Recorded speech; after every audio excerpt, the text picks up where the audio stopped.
Now, this is not just a situation that is happening on some. I mean, it's something like it's a daily basis. Now, why are these groups target and what is the challenge for us African people? So we want to thank you all for signing in, for joining us on this conversation. We have time to reflect, we look back at the past, and we're looking back into the future. Today, you just saw us dropped a video from Professor Pielo Lumumba on his visit in Malawi. That video is trending and currently going viral on the social media platforms. Now, as we all heard and knew, that Professor Pielo Lumumba already announced that he'll be meeting the Malawian president for some very important discussions. Now, we're all looking forward to see or to hear or to learn what actually was that discussion focused on. But from news dropping us, we already heard that they talked about more about, healthcare, about agriculture, but we'll be bringing you that news when we all have the full edition. So we want to welcome Professor James Small, who is sitting here in studio with us, ready to educate us and to tell us some aspect or some facts in our race and our community. Why is it that the Black man is targeted, and what are their challenges, and what is it that we can look forward as solutions? Welcome, Professor James Small. Thank you, Sister Dr. Susan Tata. We shouldn't narrow it. When we narrow it down, it looks like something happening to Black people in the United States of America. This same thing is happening on the continent of Africa. From the Congo to South Africa, we saw what went on in Chad. We still don't know whether the president was assassinated. We don't know whether it was a coup. They said he was killed. Hey, we know there's 5,000 French troops in Chad. What sense did that make? There's more French troops in Chad than there's Chadian troops. Mm-hmm. And something happens to your president on a battlefield, and we accept it. The role of the American CIA in Chad. I'm going there first because we sometimes forget there's an African race that's nearly 3 billion or 2+ billion strong, scattered all over the world. Where we sit in Africa, we sit on the greatest wealth on the planet. Every nation is there trying to steal that wealth, and they will kill as many African men and women and children as they have to. More people is killed by the police in Congo every day than is killed by the white policemen in America in a month. But we don't make the connection because we think this has to do with racism. This is not racism. Racism is just a small part of the miniature mind of poor whites who makes up the policing and the military apparatus of the major white powers. Okay. But we need to put the content in the right context. This is a war on African people wherever we are. The reason it looms so bright in America, because it's America with all the media and all of the other things, so you can see a demonstration. How many people yesterday heard, or day before, or a few days ago, heard the president of Malawi make a speech talking about those who were corrupt and those who were arrested for stealing funds for COVID and those who would be, because the Western media won't carry that. Okay? And yet that is pertinent to Africans' growth to hear the president of Malawi. But because it's the United States, the Western media carry anything that happens. In the last year, since 2020, let me tell you what the numbers look like, because we hear George Floyd and we think it starts and stops there. In 2020, 241 Blacks were killed. In 2020, you heard about maybe 5, okay? 241. Of that 241, I think 164 were men and the rest were Black women. In 2021 thus far, we're the 4th month in, 20 of us have already been murdered by the police, okay? 20, not 2, not 3. Day before yesterday, the day that the Chauvin verdict came down in the George Floyd killing, 30 minutes before a young Black woman was killed. And that was if she had a knife and she was going to injure another person, the police may not have had a choice in that one. This morning, I heard there's another young Black man shot to death by the police. The week before the trial ended, another Black man killed right there in Minnesota. You see, this goes on every day. The American police killed more people than any other country in the world. An average of 3 persons is killed by our police department every single day. Black people, we make up 2 out of every 3 that's killed by the police in America every day. So this is not just racism, this is systemic terrorism by the part of the military law enforcement apparatus in the United States of America. The police forces in America came into being as instruments for tracking down, torturing, killing, and returning Africans who were enslaved. That's where the police department was founded. That was its purpose.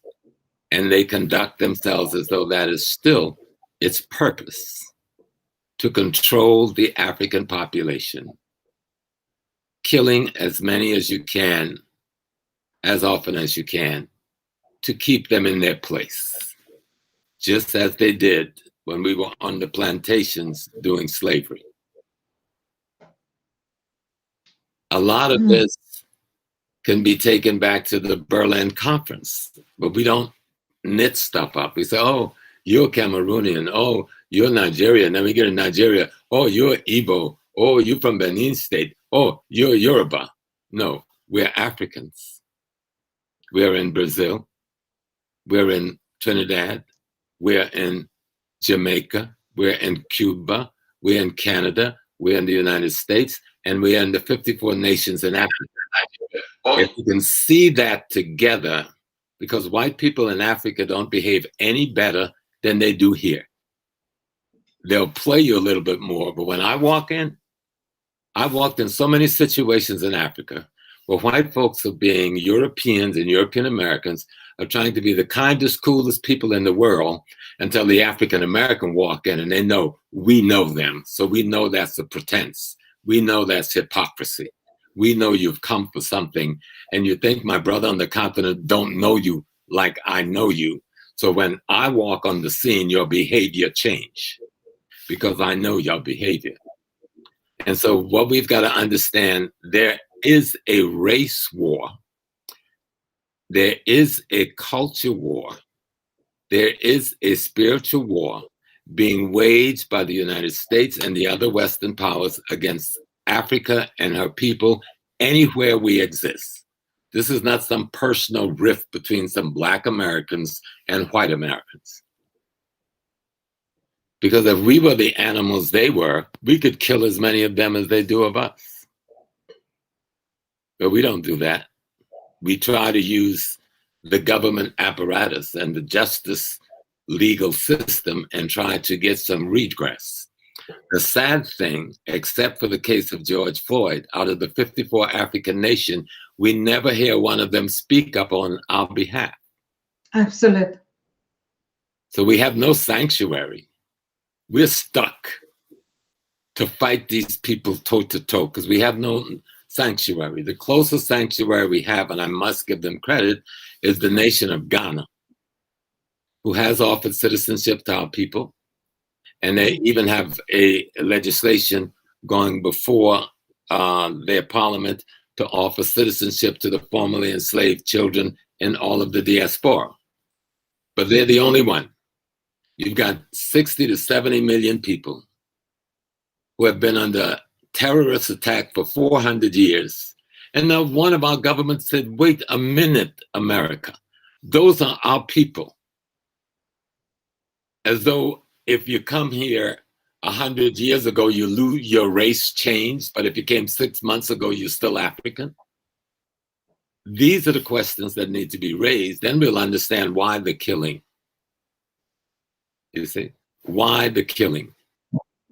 The competition to the patriarchal white male society especially in places like America, Britain, and Paris, and so forth, is the African man. He's already marginalized his women. And even though he's given them some play, he keeps them in, is his major competition. He already knows, because we are in all aspects of his corporate structure, his scientific structure, the medical structure, the military structure. He knows that when given the opportunity, we soar. So how do you check your competition? The way you check your competition is to take away its opportunities. How do you take away its opportunities? You deny them access to education. When you deny people access to education, what happens? They're unable to provide the food, clothing, shelter for themselves and their family in the normal way. Then what do they do? What do they resort to? They resort to crimes. And what do? Put them in prison. And the cycle just repeats.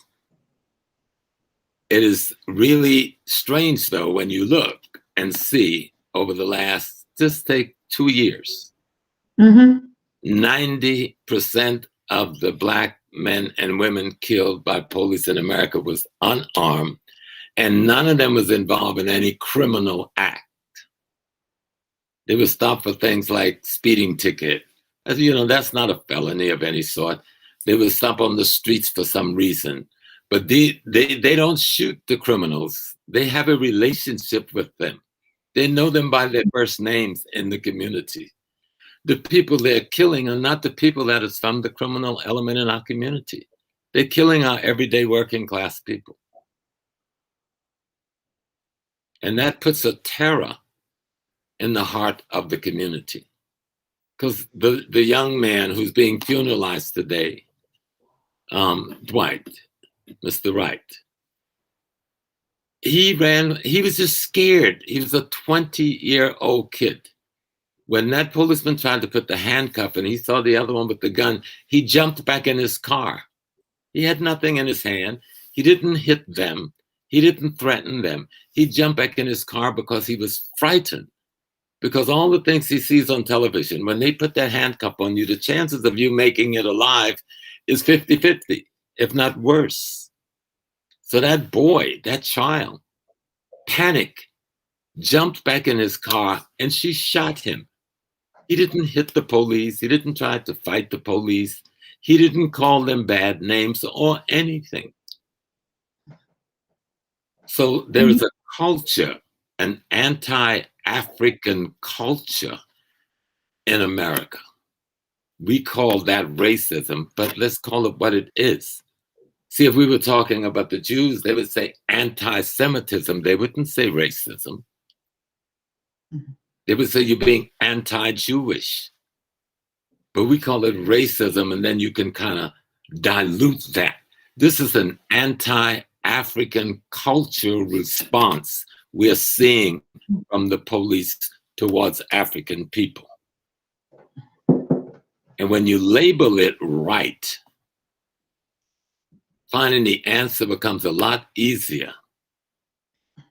You say it's racism. What in the world is that, really? People play game with them. Systemic racism. What is systemic racism?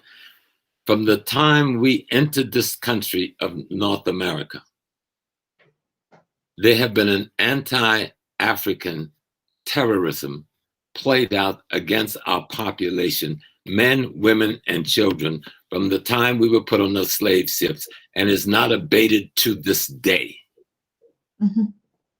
The police simply represents the most public instrument. But if the politicians thought the police was wrong, why haven't they changed the laws and the rules? They have the power on any given day. Right now, there's the George Floyd police reform bill before Congress. The House of Representatives have already passed it. But the Republican-controlled Senate is refusing to pass it.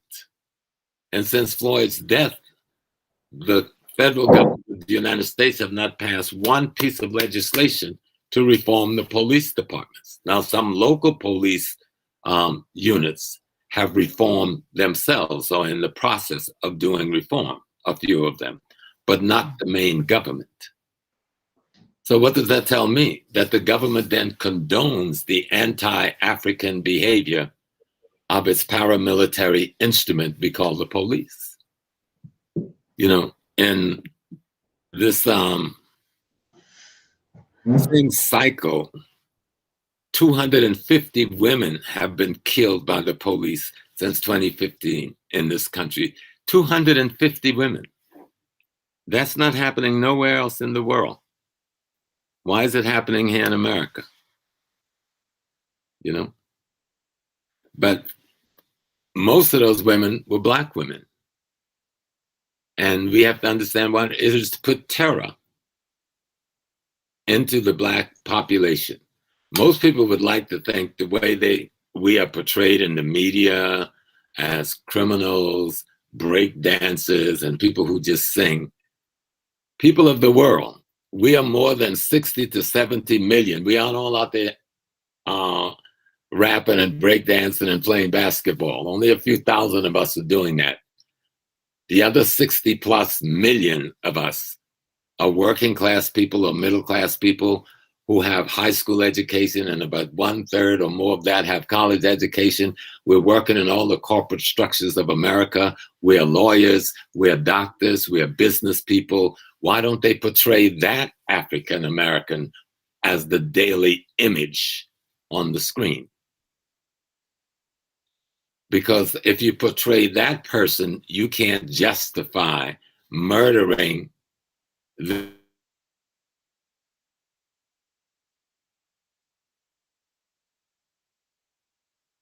to ask with George Floyd. But it's not just America. This type of anti-African terror behavior exists in Britain, Paris, Germany, Italy, Spain, China, and we need to stop pretending that it don't. Holland, and we need to stop pretending that it don't. It exists in the Arab Muslim world. So to all my African Muslim brother and sisters, yes, you just had Ramadan Mubarak, and I hope you had a wonderful time.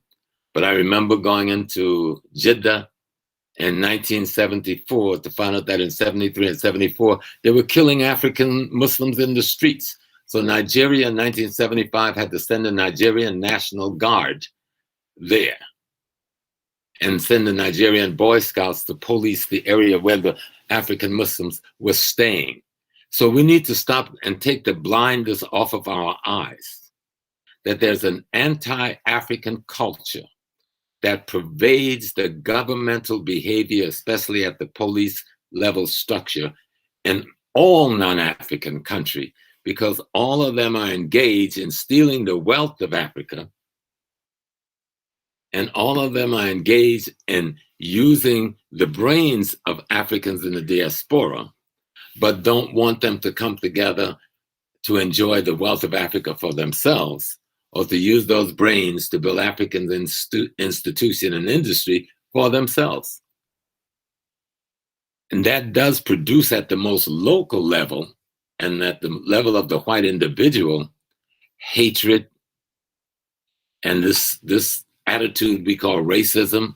And if you ask one of them to justify, say, well, why do you hate the Africans? Why do you have this racist view? You enslaved the Africans, but you are angry with them. They should be angry with you. You are the enslaver. You colonized me, but you're angry with me. I should be angry with you. It makes no logical sense except to justify the behavior of misusing the talents and the wealth and the resources of Africa to build Europe and European institutions across the world to sustain it and maintain it. That habit of behavior have become a culture, an anti-African culture. And it is that anti-African culture that we are calling racism. But racism is just one level of manifestation of the anti-African culture that pervades all Western and Asian and Middle Eastern capitals, all of them. And Africans need to stop pretending we only have one another. We only have the 54 nations in Africa, the diaspora in Europe, the Caribbean, Latin, and English and French-speaking Africans, and Brazil, and Colombia, and the other Spanish and Portuguese-speaking African nations. That's who we have. We don't have any other friends culturally, or intellectually, or politically, or militaristically, anywhere else in the world. And so that gets manifested in America, that if I see a Black man, I don't have to say, excuse me, sir, your light on your car is broken or your license plate is missing. Do you have your driver's license? I walk up to the car and say that to a white man or a white woman. But when I walk up as a policeman to the car of a Black man, I said, get out, get on the ground, hands in the air. And if you move too slow, you're a dead person. And we see it over and over, week after week, month after month, year after year, and we're still referring to it as racism. It's deeper than that. It is an anti-African culture that has festered and been bred into so-called Western civilization for hundreds of years. And it has been bred into that civilization so that they can rationalize and justify the robbery of Africa and her resources, and the robbery of the talents and the intellect of the African persons, especially in the diaspora, without anyone saying anything.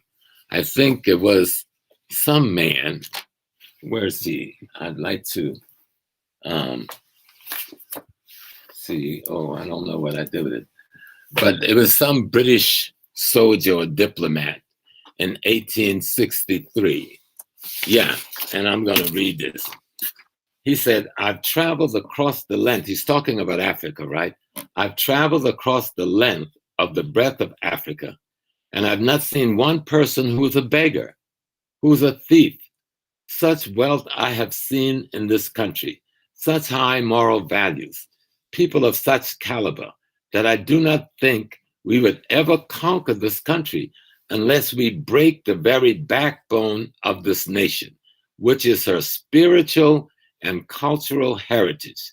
And therefore, I propose that we replace her old and ancient education system, her culture.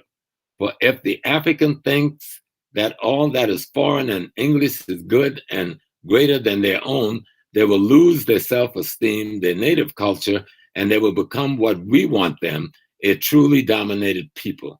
Lord Macaulay's address to the British Parliament, 2nd February 1835. Well, they've carried out that policy. They've enforced that policy. The Brits have, the French have, the Italians have, the Spanish have, to this day. And that's what you see manifesting in the shootings of Blacks in America. If you try to see it separate from the rest of Africa, you won't understand what's going on. I think Dr. Francis Welsing says if you fail to understand the true nature of racism and white supremacy, everything else you think you know will only serve to confuse you. And you cannot understand white supremacy and racism unless you understand its relationship to Africa itself and African peoples worldwide. And we're afraid to make the connections because we're afraid of our enemy. They've instilled this fear in us.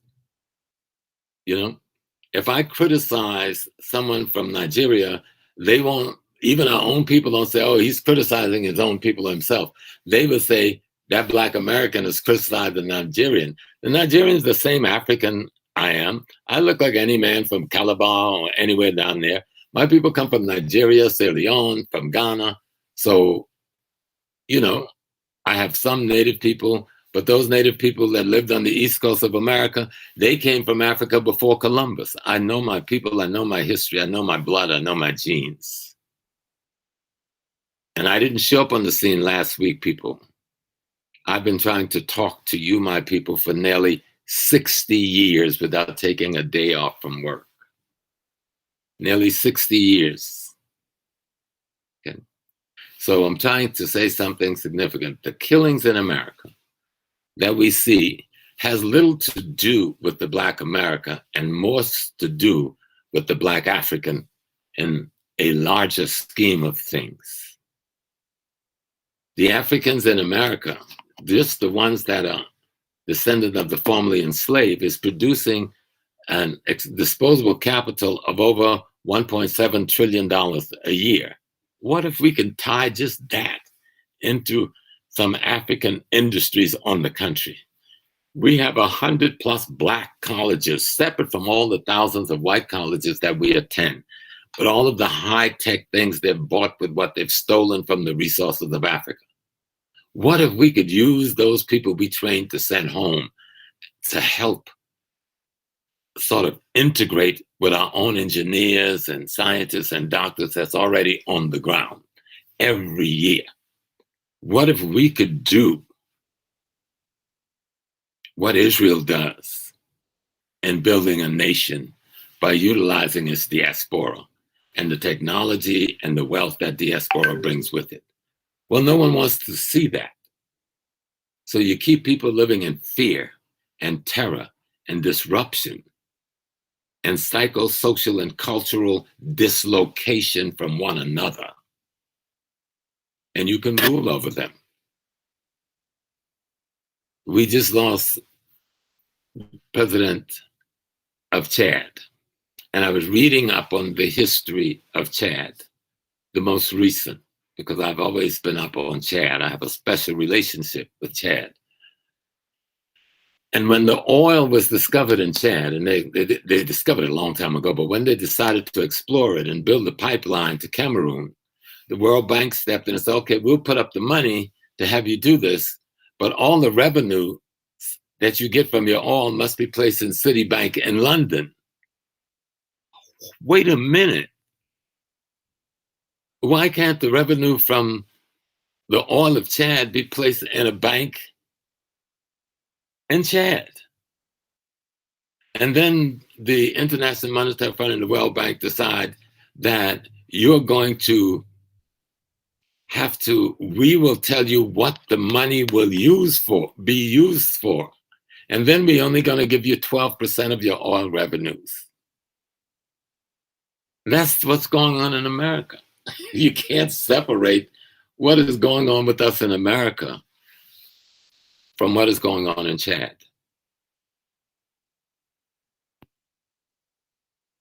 We saw Magufuli in Tanzania and what he had to do.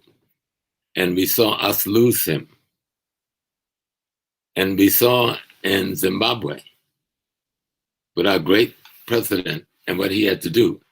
And they even convinced us to put sanction on the one man that was showing us how to come out from under European economic, political, and cultural dominance. Well, in America, the killing of Black man is about maintaining dominance over an African population that makes it about the 5th largest African nation in the world and one of the wealthiest in the world and one of the most technically trained in the world. But if you keep it disrupted, living in terror, living in fear, disunited through these murders and corrupt education system that do not train you to do anything except go in the penitentiary or the prison, then you can control them despite all of that wealth and education that they have. And that's what they've been doing. We spend more time fighting over 1 or 2 people getting killed in the streets almost every week than we fight over building an institution that will keep them from being killed in the street every week. So what do we do? And what we have to do is realize that the killings of Black men in America and the killing of Black women in America is tied to Western dominance of Africa, period.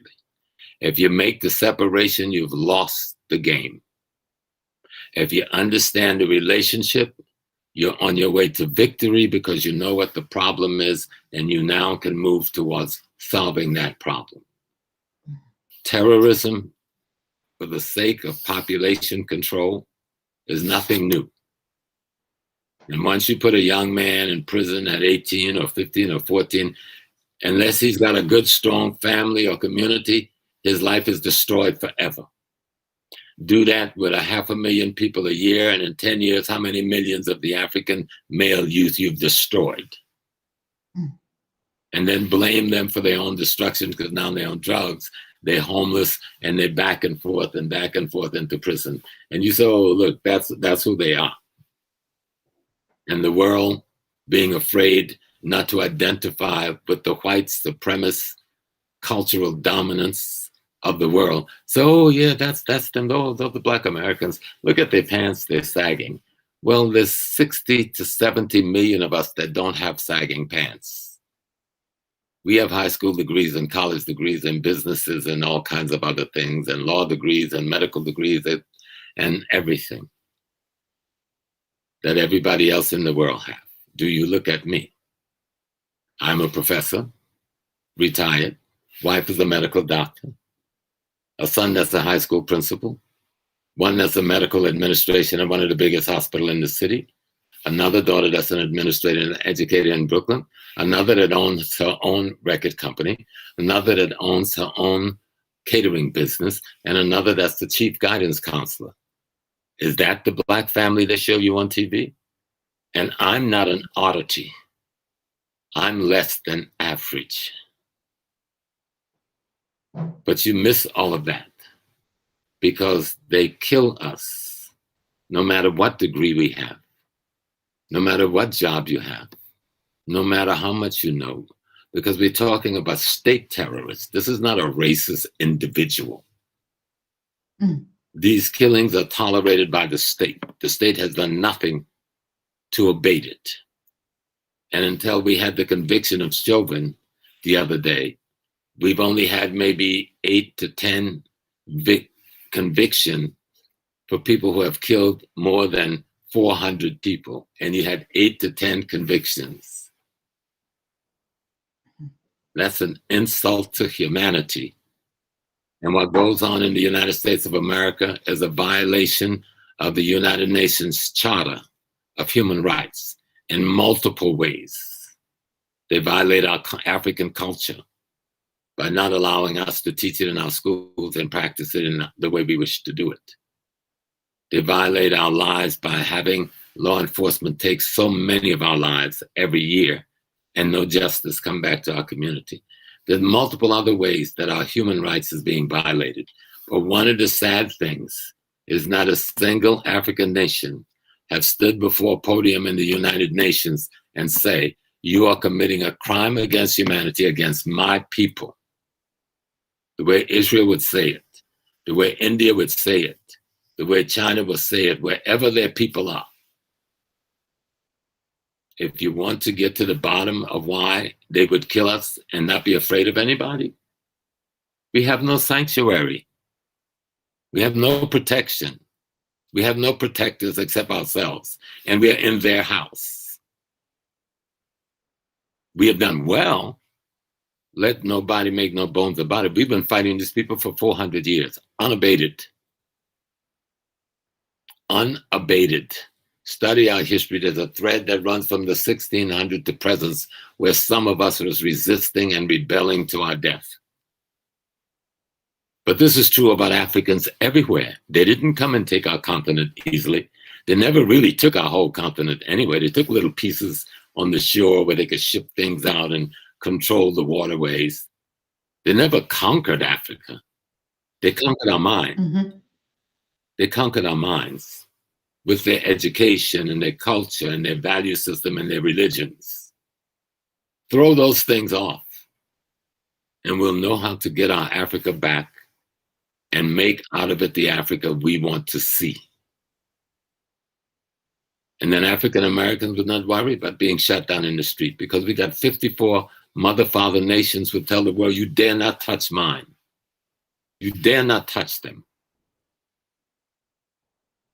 We have freedom fighters that's been in the American jails for 40 plus years. No one has spoken their name from another country. None. Matula, Mumia, Jamil. They fought for the African freedom movement, not just in America, because I know them and I was with them. We fought for any movement, Mozambique, Angola, South Africa, wherever, Guinea-Bissau. But no one has spoken up for us. That's why people feel we can kill them. They have no father. They have no mother, meaning we have no father country or mother country to speak for us. So we killed them. They don't have enough military force in America to fight us back. And we walk away. And the courts and the politicians is made up of the same European community, backed by the same European corporations. They could change the law like this and the killing will stop like this if the government apparatus wanted it to. But if you do that, then you will allow an African world to grow that have its own sustenance and its own strength and can be an asset to the mother country, father country, the continent of Africa. They don't want that relationship. They've never wanted it. And we haven't figured it out. We still think we can pick sides. We can come and join with the French, or we can join with the Americans, or we can join with the British.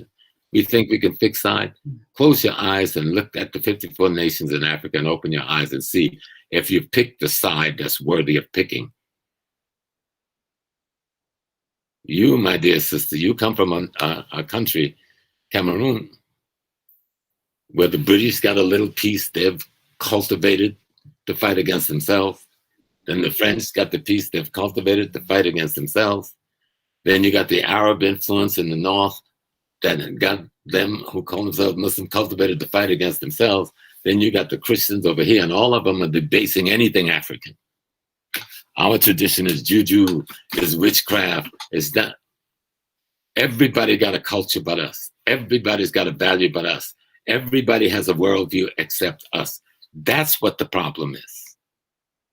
Not just some white guy who's racist killing some black guy that day because he didn't feel good.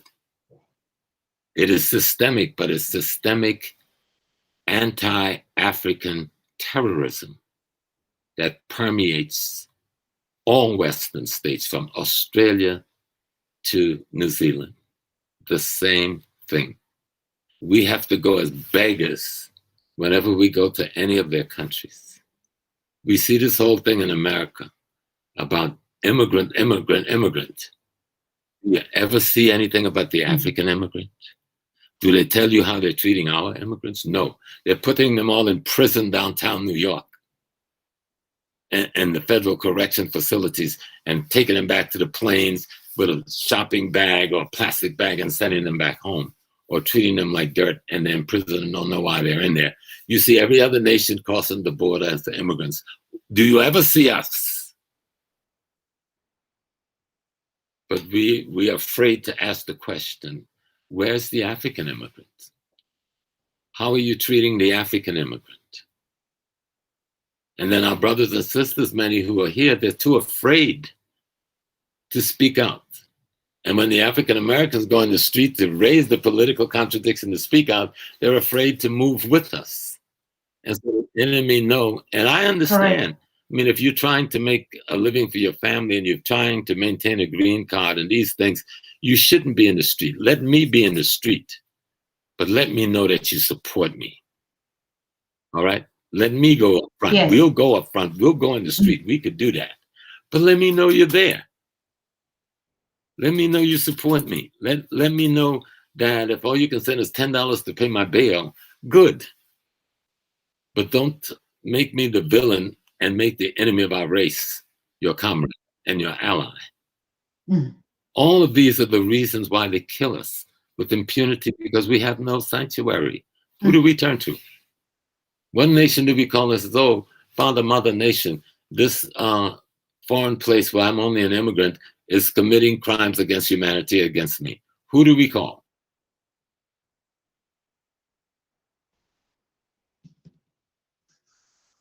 So large, 60 plus million. And that's with them not counting the Spanish-speaking blacks, which would almost double our numbers. They only count the English-speaking blacks. Okay? If they count the Spanish-speaking blacks, we're almost 100 million. You hear me? And nobody's paying attention because they don't understand. That's why people are saying America's going to be brown in another 50 years. Because they're scared to say it's going to be black. Okay? So how do you keep these people who are about to become the majority within a half a century of North America from having power even when they become a majority? They showed us how they did it in South Africa with apartheid. This is nothing but apartheid with a better looking face. Okay? It's just apartheid dressed better. But that's what this is in America. You know, you're a prisoner in a cage, but your cage is bigger. So you're running around and thinking, oh, I'm free. I got space. No, there's a fence there on all four sides. You're still in a cage. You're not free. And when I want to come in the cage and shoot you down because you raised too much fuss, then I will do it. And I will justify it because I have a badge and I have the authority to do it. And so what we have to do is the things that we've talked about on this show so many times, return to ourselves. You know, loving each other is a difficult thing. You know, I say, look, May, it sounds so pretty, it sounds so good, but it is not easy to love your own race people with all of the varieties that we have naturally. And now we have all the varieties of antagonism that we've copied from them. But yet we must learn how to do that. Correct. You know, if you look at the successful people, look at the Chinese. Wherever they go, they're Chinese. You look at the Indian, wherever they go, they're Indian. You look at the Jews, wherever they go, they're Jewish. They have a love of people culture, no matter what their ethnicity may be or may have changed to be, because they live in another environment under other cultural conditions. So in North America, if you really want to understand police brutality, police murder of members of the African community, the African American community, let me make something clear to people. African American is an ethnic designation. Africa is our racial designation. Don't confuse the two. One may say, I'm Yoruba, but I'm also Nigerian, and I'm also African. And no one has any contradiction with that. I'm an African American, but I'm African. America is my geopolitical space. Africa is my race. And so we combined it. Our race and our geopolitical space. Race first. The rulers of the world understand what we're saying. You know, I didn't give up Africa. I still want my stool and my grandmother, great-grandmother's stool. I still want my great-great-grandfather's skin, wherever it may be. Maybe in Cameroon, you're holding my skin up in the north. And Ghana, you're holding my stool in the south. I'm coming home to get my land back. I'm entitled to that under our ancestors' law, and I'm entitled to that under the protocols of the United Nations as regard any refugee people. We don't have to do that. We just have to love each other, know each other via our culture and our own history and spiritual system, and we could stop the killing in America. If Africa stood up and said we had enough, it would stop, trust me. If the African Union would take a serious position, said, we're going to tie your murdering my people to your contracts concerning my raw material. You keep murdering them, we will cut off the flow. What do you think they'll do? They'll treat us like kings. They'll ride us around in palanquin and wave fans over us. Because this is not about killing a few blacks in America. This is about an anti-African culture that pervades Western civilization. You in Germany, you know what I'm talking about. Walk out in the street. I know you feel it. You know, no matter how differently it's done there, I know who they are. And the Africans in Germany suffers from the same kind of racist abuse that we do in America. It's just not as overtly animated as in America, you know. But we know it's there. I've been to the UK. I see how they treat my people. You know, I see how they treat them in Holland. I've been to Italy. I see how we treat it. You know, so let's tell ourselves the truth. This is an anti-African thing we see manifested in America with the killing of Black men, particularly because we challenge the patriarchal, white male-dominated system. And he dare not allow an African to challenge him while he's trying to tell us we're inferior to him. He's got Oxford and he's got Harvard and whatever other foolish little confused institution he's got that he calls colleges and universities. But certainly with the long relationship they've had with us in Africa, and you have not done any better than this towards Africa, you got nothing you could say to me. There's nothing you can say to me. Now, I've talked enough, Sister Susan. Let me tell you something, my beloved teacher and doctor. They will always fight you because you've come to purvey truth to your people. They're not going to let you do it and say, oh, Susan is just so wonderful. She's got the technology together. No. They know who you are. You're an African. You're an African woman. So we just have to keep fighting. They take us down, we put ourselves back up. They take us down, we find another way. They say, you can't do this. We said, okay, we shift and we do it another way. But don't let them sadden your heart or your eyes. Your spirit is African. You're the mother of the world. That's not a cliche. That's a scientific truth. That's a universal fact. You are the mother of the world. That's why they want to kill your son. Because I inherit you, your powers. This thing of killing us is not some little petty thing. The one pulling the trigger may be petty, but the one who's encouraging it and allowing it and giving sanctuary to it, they know what they're doing. You understand me? So I didn't want to take it all over the place like that. But we've got to understand, if we don't tie it together like it really is, we won't be able to ever stop it. You know, we won't be able to ever stop it. And then they'll begin to make you think it's your fault. You only got killed because you did something wrong. You know, so I shot your woman in the back 5 times because she just looked like she might turn around with something in her hands. Oh, she's got her baby in her hands. Then it's too late. That's how foolish it all has been. But we've lived in it. We've had our families in it. We've raised our children in it. We've educated them in it. And we've returned to Africa from it. They'll never stop us. All the terrorism in the world, and that's what this killing amounts to. State terrorism against a particular racial group, the African race. They're not shooting Jewish people down or Indian people down. They said the Arab world have been trying to blow them up for decades. They're not shooting any Arabs down. Why us? We've been here as their comrade. We fight in all of their wars. We've helped them build their nation. Why us? The people who have blown up their buildings and fought wars against them, the Germans and others, they treat them like friends and comrades. But all the fighting with Russia, they're treated like friends and comrades. But we, who have fought in their military, served in their military, built their nation, take care of raising their children, they murder us in the streets like dogs because they're not murdering the Black American. They're murdering Africa in the streets like dogs. And if you see that, you see what the root of this is all about. But they can't stop us. They could kill this one, that one.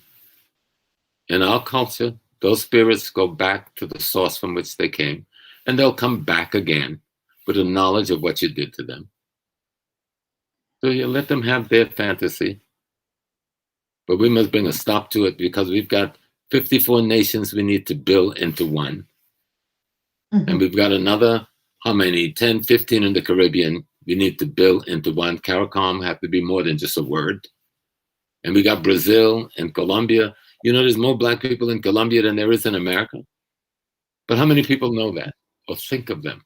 They're suffering, they're being abused in the same way we are in America.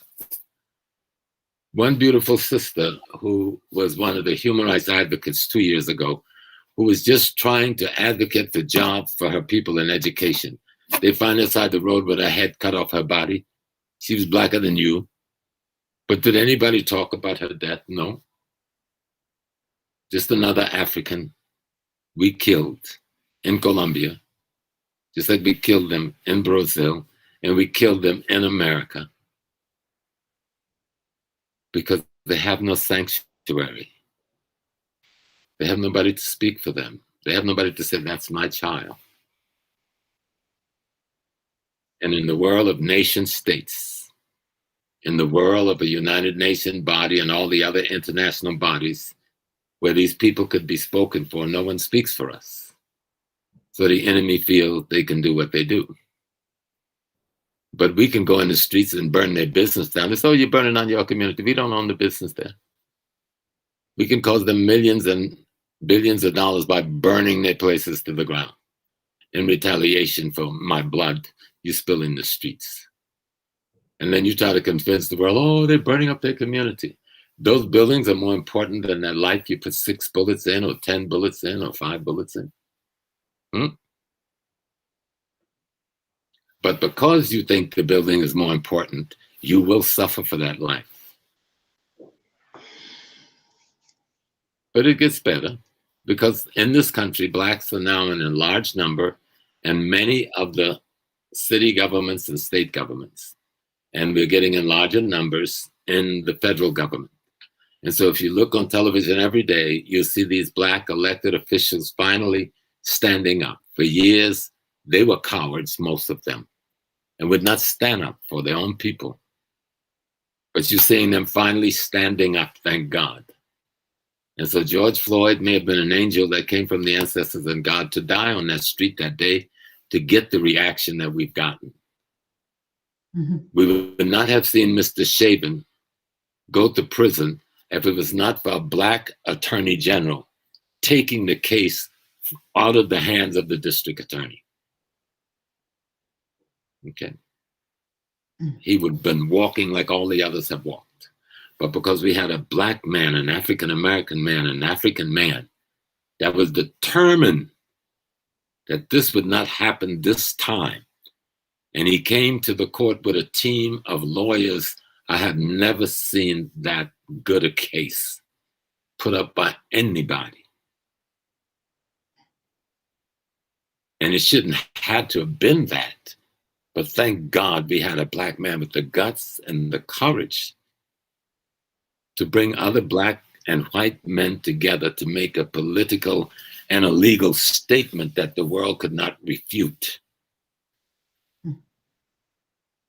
So while we fight on those fronts, we need to fight on the international front too. Don't separate these fights. They're the same fight.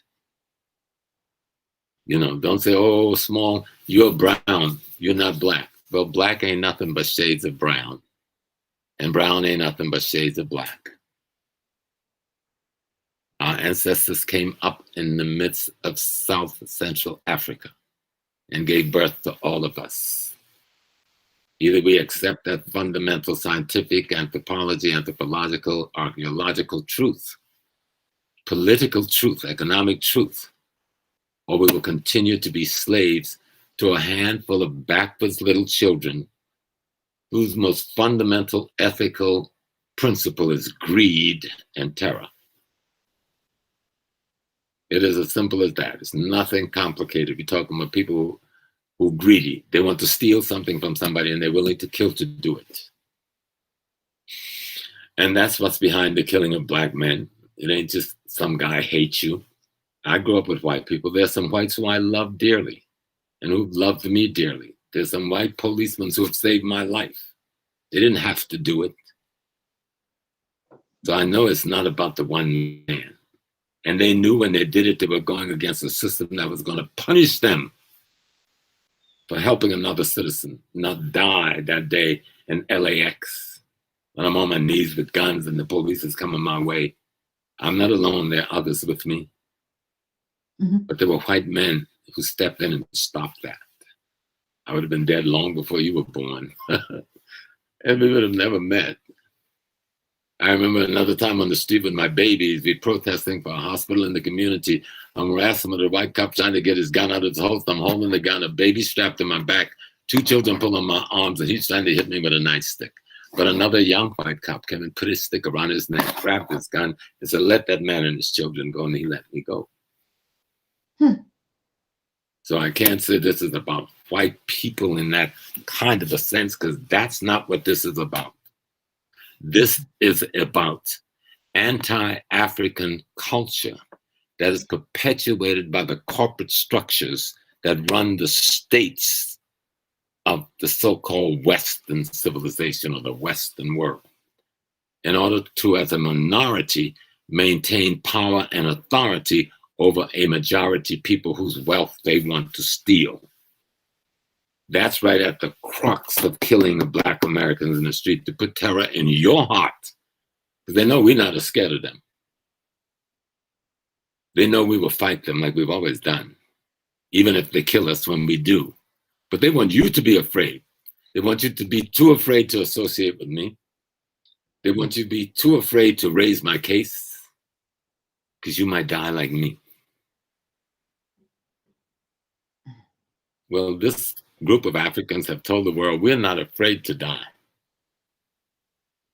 And we will keep dying as we try to push our victory forward, if that's what it takes. Malcolm X told us the price of freedom is death.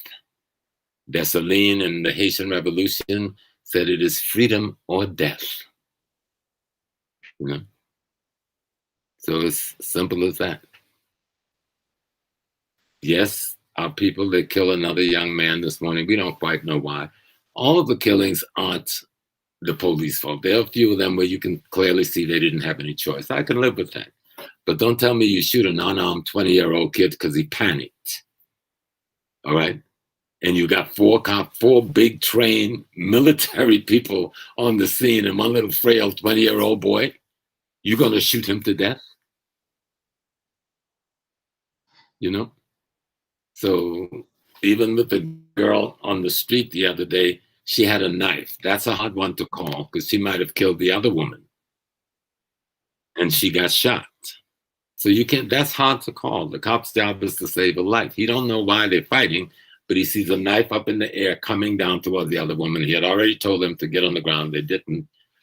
He may have not been left with much choice. I doubt if a phaser, whatever that thing, at that distance would have stopped that knife before the lady in pink would have gotten killed or injured severely. And that's sad. But some of this is on us too. We got to take some responsibility for conflict resolution within our own groups. Correct. You know? Yes. Unless we're willing to do that, you can't file a complaint. You see, and that's across the board. But what you see happening, the violence against Africans in America, and it happens to a lot of the people from the continent, you know, but nobody says anything. They do not say anything. By the time we even learn about something, is a month, 2 months, 3 months has gone by. But they do the same brutality, whether you come from Nigeria, Ghana, Cameroon, Chad, or wherever. But because you're an immigrant to the country and you have so many liabilities that you have to face, you keep quiet about the terrorism against you, about the racist abuse and the bad treatment on the job, or somebody hire you and you do the job for a price and they give you half of what they agreed to and send you on your way. Who are you going to go to? That's why we better learn to love each other, because you can come to me. I will go and confront him because I'm a citizen here. I'm not afraid of him. I'm meaning millions of others just like me will speak for you. But you have to own me and I have to own you. I don't blame my enemy for wanting to kill me. I blame my brothers and sisters for not wanting to save my life. That's true. So, That's true. And I want you to Prof, smile, my sister. Smile for me, Sister Tata. we we are in the middle of a session. Like I said, when you're here, Prof, it's so difficult that we just have to sit down and listen because we're learning a lot. We're learning a lot, not just that we hear, but I mean it resonates with our daily day-to-day life and what are the things that we already are going through the drain. And so, like you keep saying, we don't have a choice. We have to love ourselves. Mhm. And we always say it on the Pan African Daily TV, the more our challenges, the more the unity. We should be more united. It doesn't matter. I think another price that we're saying that we should pay is the price to fight to stay together. Yes. So a fight should not always be fighting to be apart.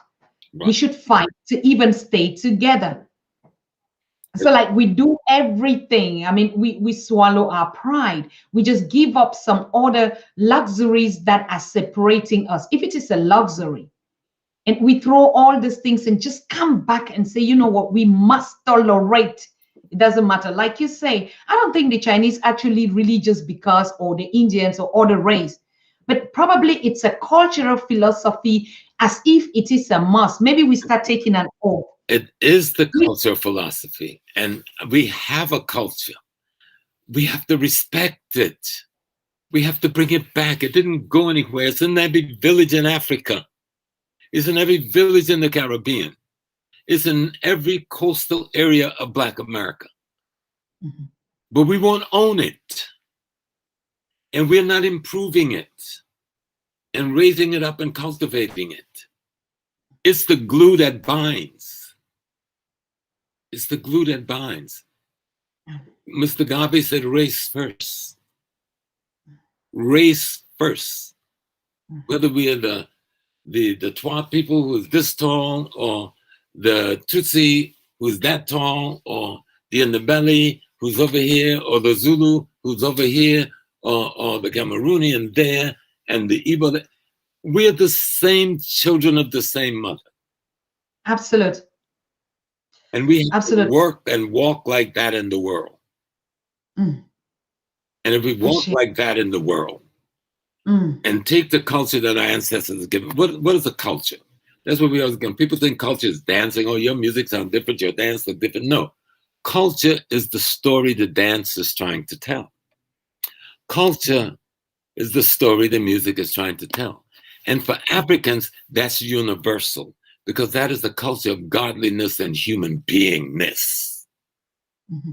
And that's the story we're telling with our dance and our dress and our different things. We're telling about our human beingness, which comes out of our godliness, based on ethical, moral principles and standards that keeps us in balance and harmony with nature, the universe, and one another. But we've settled for a culture of greed. We've settled for a culture of prejudice. We've settled for a culture of envy, jealousy, hatred, and violence, which we call Western civilization. Correct. And we need to Mm. dump that and show respect and honor for our mothers and our fathers, who we call our ancestors, and reclaim the work that they left for us to finish. The work of building the culture is not finished, but what they left us is so beautiful. If we use it, we will build a world that will be worthy of the universe or the divine or God or whatever you want to call it, or the Damari or Allah, whatever wants to say, that is mine. Mm. Okay? Mm. And they know this. So they keep us in check through violence and murder and mayhem and poverty. Because you notice most of the people they kill are the people that come from the communities which is impoverished. And those communities are impoverished because the educational system don't prepare them for the work world they need to go into to make the capital, to provide the food, clothing, shelter, and security for themselves and their family. So they're less in desperation that creates conflicts and competition unnecessarily, that leads to violence, that calls for law enforcement in their space. You know, I hope that made sense. Sometimes Makes a lot of sense. Makes too much sense, Prof. Like you say, give me a smile. I'm giving it to you with all my Oh, brother. and I'm receiving your beautiful smile, Sister Susan. I am. I am. And I want to tell my brothers and sisters, sometimes I sound so serious, but I can be light too. I'm not always so serious. But this business of our race cohesion, our race survival is so important. And I want everybody to look at Chad, research, study Chad right now. Don't draw conclusions and judgments. You did that with Mugabe, and you didn't help him build Zimbabwe the way he should. You did that with the president of Tanzania. We all in this Pan-African space, we loved him, but I know many others resented him for fighting the imperialists because it's sad when you don't know who your mother is. And if you know her name, Africa, you don't respect her. You see?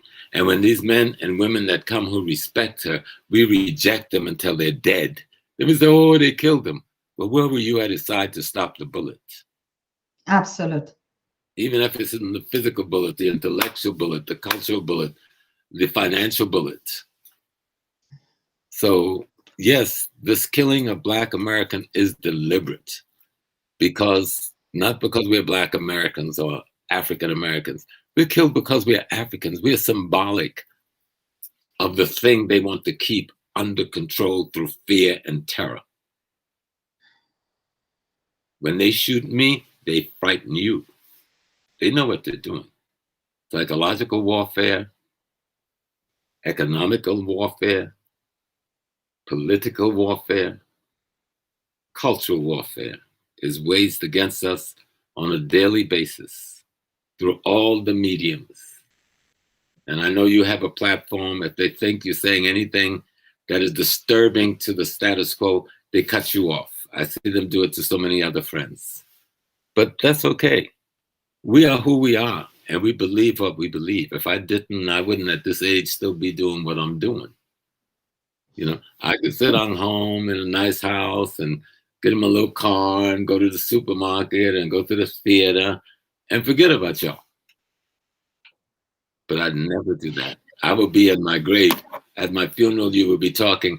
I will raise the Catholic and I will say, and remember this. Let me tell you one more thing, you see, before I go.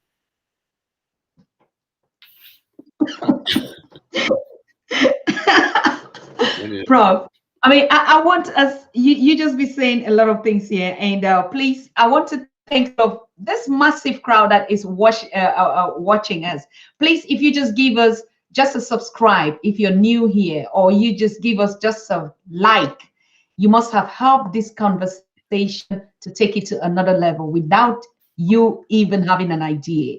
And now we have close to 184 or 200 watching on our YouTube. Please just click all of you like, and we get 184 like. Yes, now, please. if you're new here, we're starting this campaign, and this campaign, Professor James Small, remember you're the one that instigated me. We have to set some goals and achieve them.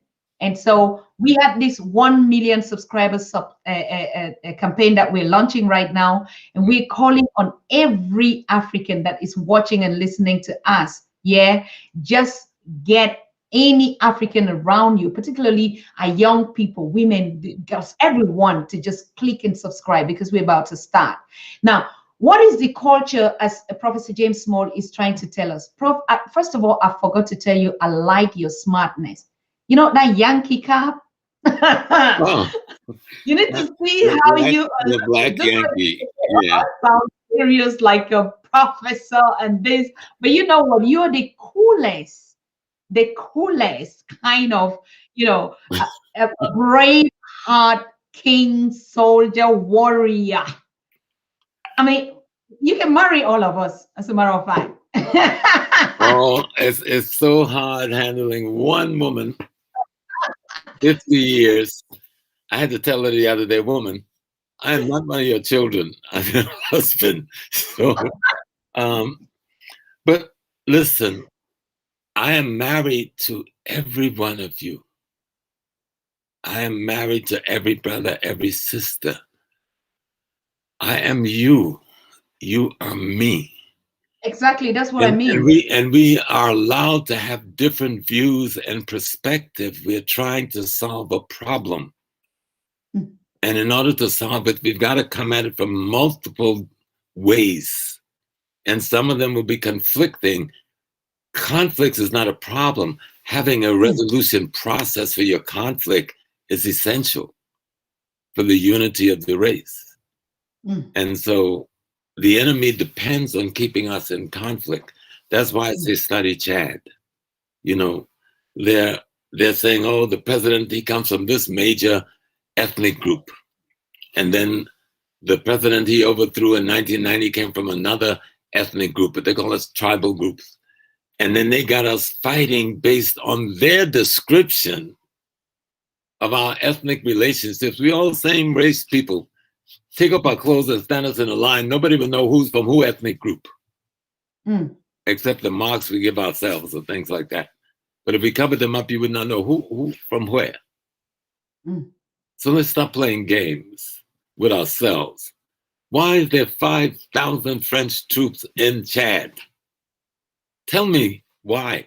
They don't have that many in France. They're like the American police. They kill any African that threaten their exploitation and dominance of the continent. They're the same American police. We just call them French troops. Why is the British MI6, that's their intelligence apparatus, all over Tanzania, Zimbabwe, Ghana, Nigeria, disrupting, assassinating? That's the same American police that's killing me. Do you understand? If you don't understand that, don't waste no time worrying about me. We'll take care of ourselves. We've been in this crucible called North America 400 years. Don't it look like we can handle ourselves pretty good? Yes, they killed some of us. And that's painful. And that's sad. But we fight back. Mm. We and fight and, and back. you're saying it, Prof, in a kind of a way that, because sometimes when we say we fight back, it's like, when we look at traditionally, there's so many weapons, like you're saying. I Mhm. mean, like, we put out our tongue and said, we will love ourselves no matter what you did. The, Right? the most powerful weapon we have is one Africa. Yes. The love for one Africa and the efforts towards uniting one Africa through an understanding of our universal culture and all of its diversity. That's the most powerful weapon we have. And it's being used. I watched so many different weapons across the continent. The young people are coming at it from that direction. They're demanding new curriculums in the schools. They're wearing their culture. You remember about 6 years ago, I criticized vehemently that we don't use our culture, we don't use our cloth, we think we're white people. I was about 80% right. I was kind of mean, but somebody heard what the hell I said, Correct. because I have seen a reversal, and Hmm. I could die now and I'd be happy, because Correct. I believe our youth is going to win this battle, and it's not going to take another 60, 70 years of bringing Yes. the culture back and using the culture in the way a culture should be used. The culture is your educational system. It teaches you the values, the interests, and principles for which you stand. It helps you create the ethical, moral foundation for which you act. Mm. And it teaches you that you love one another by loving yourself. If we're the same self and I love me, and you're the same self, then I also love you. And I'm not talking about emotional love. That's a tiny piece of love. I see the God of Africa in you. I'm not afraid to talk about the gods of Africa. Nobody tell me, oh, we have one God. Well, good for you. I got 101 God. Bring your one God to meet me. Your God haven't killed me. You and your murdering, stealing, raping, pillaging, plundering self have killed me. Bring just your God and me, and philosophically, let's see who's got what. My God don't murder and rob whole continent. My God don't commit genocide against whole peoples. And you call that a God. I'm not afraid to be an African. You're not going to cut my arm off and have me pretend it's still there. No, you cut it off. I'm going to cut yours off. You see, we want our land back. We want our natural resources to be used for the future generations. Over 50% of Africa is under 25. And you're stealing all of the things they need to make a world for themselves. All of us above 25 ought to be willing to die so all of those below 25 can live. How is that about a proposition for our presidents and these contractual arrangements? How ridiculous is it that the Chad pipeline into Cameroon only gave them 12% of the revenue and the World Bank controlled that? How sad it is that Ghana have all of these oil fields in the lagoon going towards Cote d'Ivoire and they're only getting 15%. Who's taking all the rest of the money? How sad is it some European bank and country come and tell us how to value our money? We got all the gold, but our money isn't worth anything. You have no gold, but your money is worth everything. That is silly. And we need to bring a stop to it. That's what this killing and terrorism against me, the African in America, is about. It isn't about you don't like some black guy. Because that same white cop, he probably did some bar with some black woman the night before. You know? No, I'm being honest. I live here. I know what goes on here. The hypocrisy of it all. So it isn't the individual, though yet the individual's got to take responsibility. It's the culture of anti-African terror that must be meted out against the African male, particularly, but as well against the African female. See, before they tried to control the African female without killing her, but she has gotten so close to her family, they have now begun to kill to put fear into her. But it didn't work. If you notice in the last year, the African female have rose up in America like you have never seen. Oh, yes. They mess with the wrong thing, messing with that black woman. See, we may get a little skittish. That black woman had enough of this stuff. They had enough. And so we've got to pay attention and see what we see. You know, it's time for the black woman. It is the black woman time, the African woman's time. And that's not a cliche. It's because of who you are. The black man has been on the front row for a long time, but we've been decimated. We've been decimated. And I'm not being disrespectful, brothers. I've been out here all my life. We've been decimated. And many of our sisters have been with us. But the sisters had to play a supportive role to make sure we are able to go out there to be decimated. But now the sister have to take the lead of this thing. Because she has another kind of message. This is her children that's being slaughtered in the street. That woman viewed the death of that child in that street different from how that man viewed the death of that child in that street. And she's going to bring other things to the table. And if you don't believe me, turn your TV on and see who you see speaking with the most forceful voices across America. It's black women. And we're beginning to see it across Africa, this black woman. And our job is to make sure she's got all the support and foundational assistance she needs. And if we do our job as fathers and as husbands and as brothers and as uncles, she'll do her job as the Queen Mother, who's always been the true leader of Africa anyway, not the king. You make the kings, and you can take them from there when you want to. Ashe. But that's really the historical truth. Queens, I'm talking to my queens. I'm just giving out a shout out to them. Did you hear that? Tomorrow I'm dropping really this video. As you see, we're going to be doing, apart from the conversations, we're going to be doing daily videos that we catch on the scene, circulating meetings of people. And we got this king and queen. I know you guys have been seeing it on social media that just blocked the whole of, I don't know which city that was, and sat on the street. And the whole lot of police were surrounding her and she didn't move. She just sat there. I mean, this is exactly what you're saying, that the black woman, now we're saying our men, our sons, But our we've got to daughters. support you. We've got to tell the rest of the world, touch not my anointed.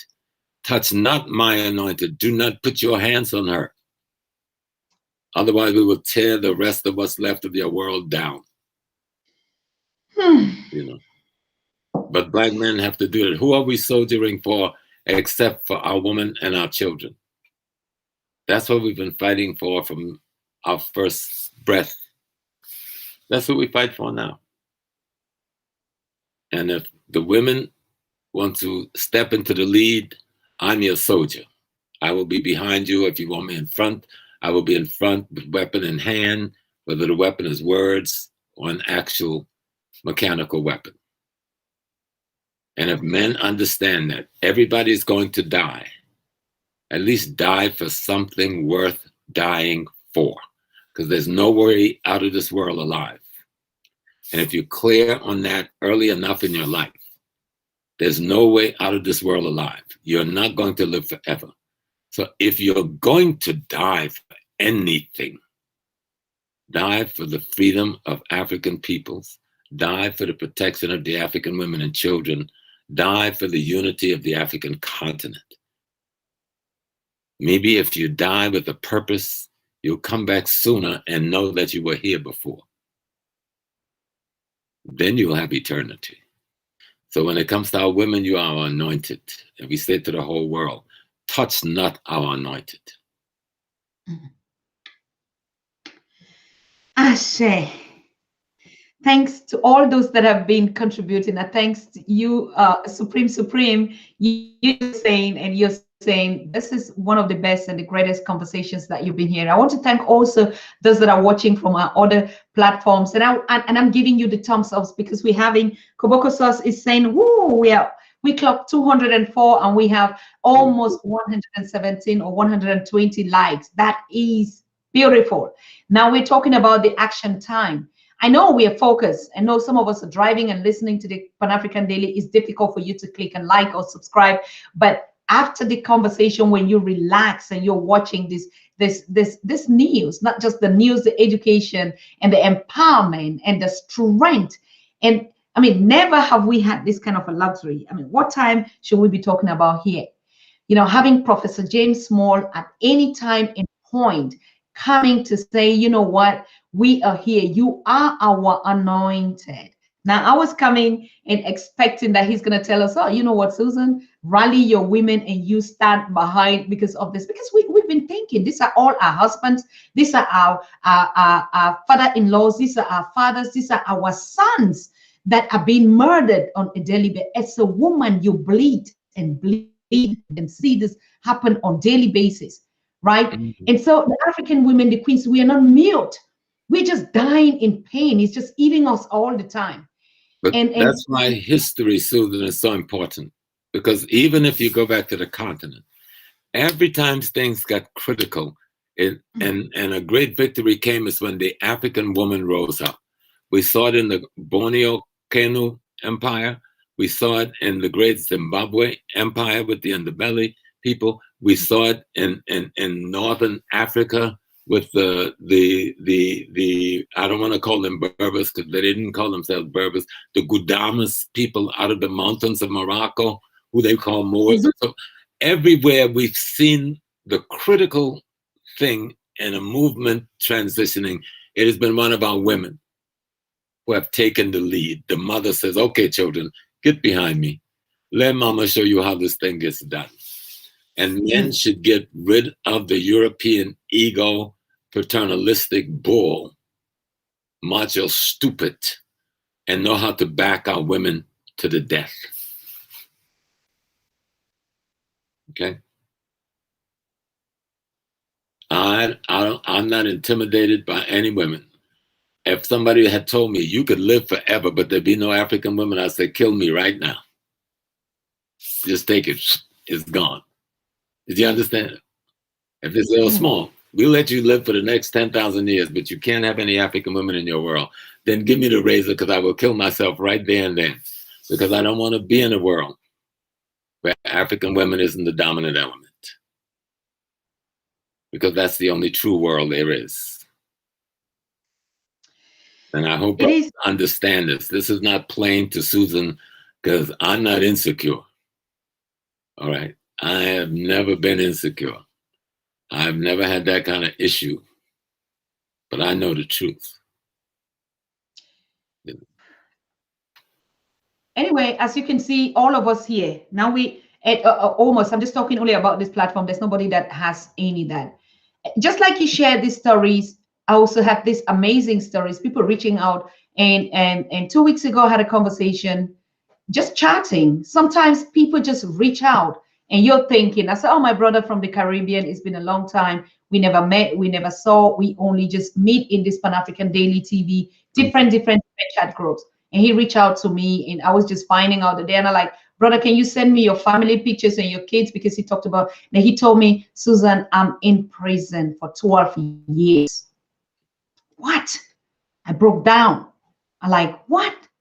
Yes. And he made those pictures and sent them to me. And I was like, wow. But you know what? Doesn't matter where you are sitting there, you're talking to me.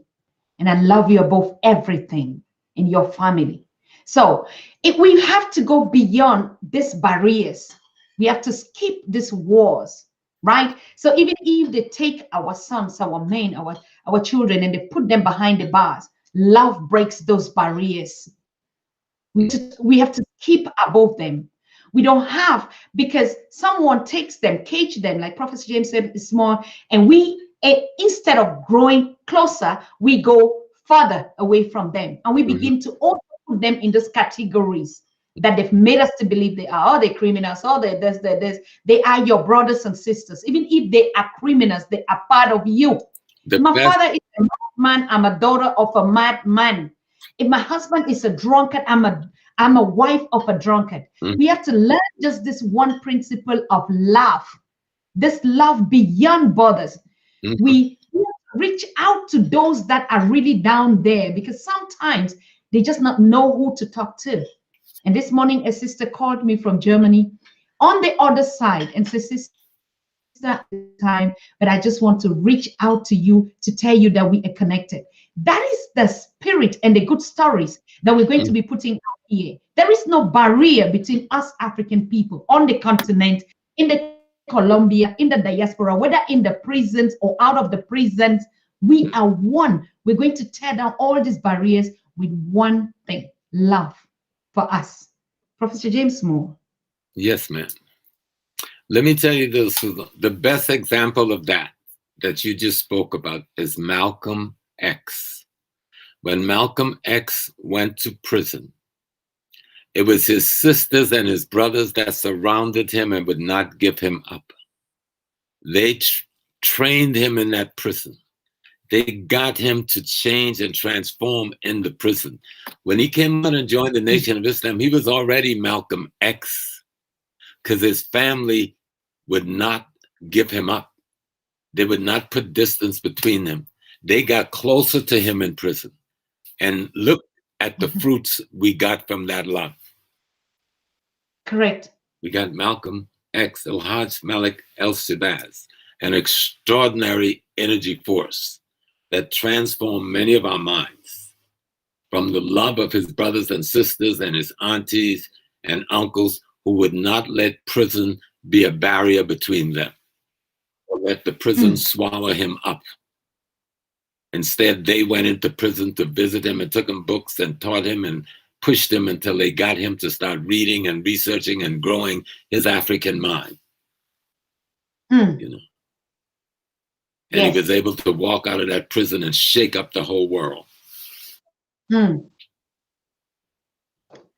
is the new normal, as we say. That should be the new normal. And I like what saying, Professor James, well, you always come up, a lot of us are coming up. We have to come up with a stone. Remember the stones that you get, and all of us are going to swear and pay allegiance on that stone. Not without any one of us. Not without. And the new normal, and as we have seen in the pandemic, goes differently. Don't do the things you used to do. Don't just make friends because they're out there comfortable, they're luxury. The new normal and the new African spirit is just giving it where it's not given. I mean, we want to see our people break out to reach out to those on the street, because that's where the normal is now. Reach out to prisoners, those are the friends that I talk with all the time now, and they just keep me flying. Women in the prisons, how you doing today? Because the digital world has connected us. There's no barrier, Mm. and we share our space. It just doesn't mean that I can go out in the morning and come back. Professor James, you made a very clear analysis, and I love that. It doesn't mean because you're on the continent, you're free. You're just in a big cage. Mm. Right? It's either you choose to say, now I want to kill myself, the road through the oceans and on an inflated balloon, and you drain down. But you're still in that balloon, in that prison called the space that you think I can drive from one place to the other. Mm. No. So no matter what space we find ourselves, there is one rule of law that nobody can break and take away. And they can't even kill us with that. That love among us should be the strongest and the deepest than any. But do it the new normal way. Yeah. Don't love just friends that you see. Don't love them because they're working. We're in a class of status quo. All this thing is illusion that have been planted into our head. Right. Give love to really where you know it comes back to the new normal. Well, that's the spirit. When we saw George Floyd being murdered, but we only saw him being murdered because a 15-year-old African girl said, "This is all I can do to help him, is let the world see what they're doing to him." Yeah. And because she had the courage to film that and send it out over the internet, all of the things that has happened since happened. That's an extraordinary. She's, I think, 18 now, or 17 or 18 now. But had she not had the courage to say to herself,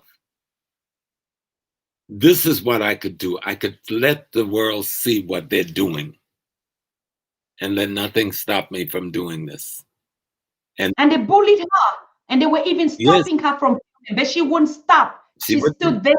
That was a spirit of Africa. And when you hear her talk, you see it's not ego. She's just a little girl who in her heart knew that's wrong.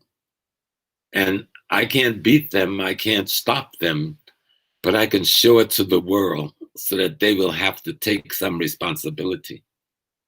And she did it. That's love.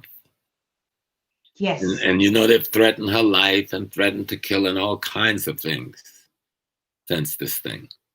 But thank God a lot of our Black people have come out to give her the security she needs and the support she needs. You know. But it's about African love. Even if Susan cussed me out and says, "I don't like your hat, your glasses, oh, you crazy Black American man causing trouble," I will still love her anyway. I have no choice in loving her. True. I have no choice in loving the other African men and women, nearly 2+ billion. I have no choice. And if we act out our love without choice, we can get our freedom back. We can get our freedom back. It's freedom or death. I don't want to live unless I'm free or fighting to be free. That's simple. Thank you. Thank you so very much, Prof. I mean, with you, we're going to crack. We can stay here and that. I just want to open up the line and take some questions and some feedbacks. I know you've been enjoying. There's been a moment of this melancholy. It's all there. Like from the beginning, I mean, Prof, you were hard and like, this is it. It's not about any racism. And we deliberately set out this topic so that we can think differently, right? And this provocative, is it a cause of this? But now we know it. Like the other races, why just only us? And why this particular target? I hope you all have learned and we know. And like we say, we're looking at the challenges, we've all heard them, but then the solution is what we are saying. It's just love, African love for your brother, for your sister. It doesn't matter whether you disagree, whether we disagree and fight and separate, we have to stay as close as in good wishes for one another at any time, any moment. Doesn't matter. We can never be enemies among us. Can't train our children to that. It can never. Above everything, no hate. Yes. Yes. So I'm opening up this lines. If you have a question or a comment, and I can see a lot of you just enjoying it. But Professor, I want to all relax and hear what you think. I've been seeing some comments in the chat as well. But of course, you can call in and on +491-578-211-2379 on WhatsApp. And I'm going to take some few calls before we conclude. And like I said again, join our campaign 1-2-2-1. Campaign 2-1. I'm doing it the German way. Campaign 21 #1 million subscribers. Excuse me. I was tired.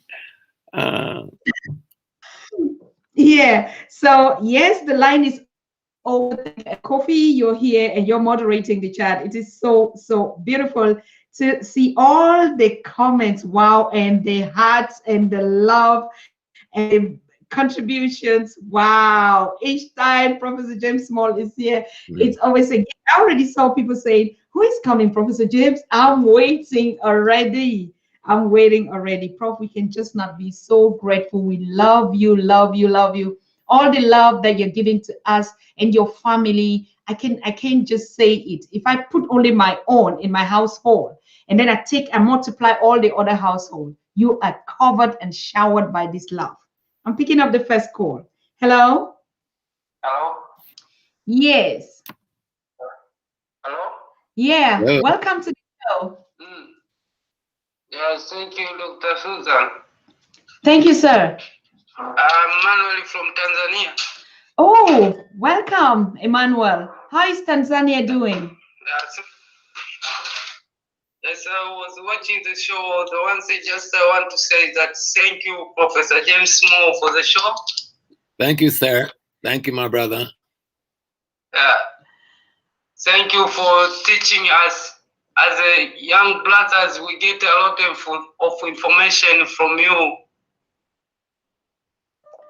Well, beautiful. I'm very proud of that. Thank you. Thank you, Thank you. And thank you so much. I will be in Tanzania by the winter. So maybe through Sister Susan, we'll have a way to be in touch. Okay. All right. I think he's gone. He was just here to share his thanks. Hello? We're getting this here. But I will put you in touch with him because he already requested that, Prof. Oh. Hello? Hello? Hello, good evening. Good evening, sister. Yeah, my name is May. I'm a Kenyan, but currently I'm in Australia. Okay. Yeah, sorry. I just came late, so I like watching the show, but I came a little bit later, but I want to contribute something. So yesterday, I want to say something from yesterday because when you had someone, I think he was from Chad, so he talked about something about 14 countries that has been held by France. So I was asking, I was investing my brothers and sisters in Africa. It is just my suggestion that it could be good if all Africans. Some youths can go to France embassies and demonstrate, so that like we want Africa to be free.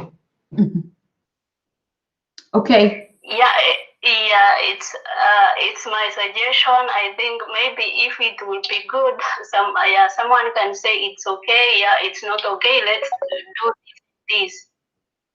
Sister, you're very right. I mean, they've been doing it, and even the community in France does it every time. But like you say, we have to keep doing it all the time. You're very right. Yeah, we can't just wait and see every time our minerals being taken out of the continent. So we have to show them something that we are against what they are doing in the 14 countries in Africa. So they can't keep them down every day, every year. Africa is dragging behind instead of going forward. We have everything. So like Yeah, it was my suggestion. Thank you very much, sister. Yes. Thank you. We Thank have you. noted. Thank you. Yes, Be pleasant. you too. Thank you, my sister. And it is so key that we understand. We can tell them everything you've stolen from us, you keep it. But you will not steal one more piece of gold or cobalt or oil or manganese or coltan, because we've got everything we need to build anything Africa wants. We've got the brain power in our people. We have the capability of building the training institutes and facilities we need to build what we want. And we have the raw materials in our ground. But the young people have to stand up and tell the governments, we want a renegotiation of those contracts. Magufuli show you how it's done in Tanzania. Either you renegotiate the contracts or we cut you off. We close the mines while we negotiate. We cut off the oil while we negotiate. If you want to negotiate in good faith, everything can run. But if you don't want to sit to negotiate, renegotiate these colonial contracts where you had a gun to my head when I signed it, or we had some collaborator or traitor that you trained in your universities and put to run my government through assassinations and other treachery, then we will cut you off. And your trucks will go to your ships from the mines empty. Somebody have to tell the youth, Africa belongs to you, not to the person who give you a pittance in your hand to work in a mine in Congo night and day, and you didn't get enough to make a loaf of bread. That gold that you just hand to him, that coltan you just hand to him, belongs to you. Put it in a pile and tell him, come bring my appropriate price, and then you can get it. Otherwise, I got enough food in the rainforest to feed myself. I don't need you. I don't need Coca-Cola. I got enough rivers to drink from, which is much better for you than the Coca-Cola. I hope Coke is not one of your sponsors. Oh, sponsors. Wow. No. No. Even though cola nut is going to be our next drink. And so when we're going to get cola nut, right? And that's what we suspect. The real cola drink. Go to Ghana and we cut the palm tree and we put the plugs in and we get some kill me quick. And you will be fine. You'll be quite refreshed. Okay. So we're rounding up in 2 minutes, and yes, it is always a pleasure to have us here, and particularly you, Professor James Small. Your name is placated. Now you're being awaited in Tanzania. And I know a series of people that are asking me to give them your schedule on the continent, and we still have to work on that so that I can put your schedule when you would be in Ghana, and all the others.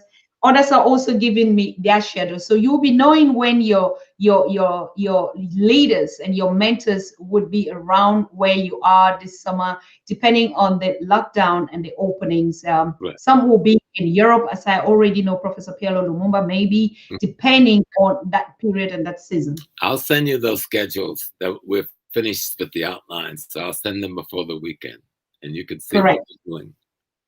All right, good. Yeah, so we thank you as we're concluding, and we're sending you all our love, and it has been a wonderful pleasure to have you here, Prof. One last word before. Always honored, Dr. Tata, always honored. Pan-African Daily TV is an extraordinary instrument. It's doing a fantastic job, and I don't want to see on your face again. You hear me? I'm like a father. Yeah. I'm chastising my daughter. Don't let them ever put disturbance or sadness in your eyes or take the smile from your face. Yes, you still have to fight them and deal with them, but let them know, you cannot take the smile from my face or the glow from my eyes with your devilish behavior. So I enjoy being in your presence. I enjoy being in the presence of all your supporters. Please support Pan-African Daily TV. Please make sure you like it. Please do everything you can so that they can grow. And then tell all your friends. Put it on your Facebook page, put it on your Instagram, put it on everything, that people should come and watch this program and learn. Thank you, Sister Susan. I'm honored, as always. Thank you. Thank you, our king, our husband, our everything. We thank you. I love back to your family, and we see ourselves very soon again on the Pan-African. Peace and blessings. Yeah. Thank you. Peace. Good. Yoo-hoo. I mean, we're clocking. Family, we are really clocking so high. The same words of Professor James Small to me, no matter what your situation is in your own corner as an African, be it in the prisons, out of the prisons, even in your comfortable zones, in your jobs, on your way to your office, don't let anybody take the love of your own self, because loving me means you love yourself. You can never love me without loving yourself. So what I give, exactly as I received from our elders and our ancestors, is just for you to love yourself. Once you love yourself, I feel it automatically, right? If you love yourself, you would never harm me. You would never harm your next. If you love yourself, you would support me. I would support you. If you love yourself, we're going to protect each other. So the love starts with loving you, right? So I'm giving back that same spirit back to you and your loved ones and your community on the continent, wherever you are in the diaspora. You belong to me. I belong to you. We belong to Mother Africa. Now, who is coming up here tomorrow? It's also going to be a very exclusive guest. Rutendo is going to lecture to us exactly like we had Professor James Small today, and he wants us to understand that until the United Nations sanctions on Zimbabwe is lifted, nothing else would matter, because that's where the seed and the diamonds are. Now, what has changed? What was before and what is now? So Rutendo is well prepared. I know a lot of you have been reaching out. Why is he not coming? What is he okay? And yes, he is very okay, and he's gonna be with us tomorrow live on the Pan-African Daily TV, same time. So thank you, thank you more and more. I can never stop thanking you for loving us, for sharing, for commenting, for subscribing, and particularly, for all your feedbacks. Are we doing better? Are we going higher? What is it that we can do even much better? But the one thing that I know that we should strive to do is to stay closer as possible. We should fight to love ourselves. Because that's our strength. So thank you. Good night from the Pan-African Daily TV. We see us again, and keep enjoying the videos that will be dropping out on the latest on Professor Pilet Lumumba in Malawi. Videos are dropping out tonight, conversations on what topics they actually touch out there, and more will be coming. So stay safe and healthy. Bye-bye.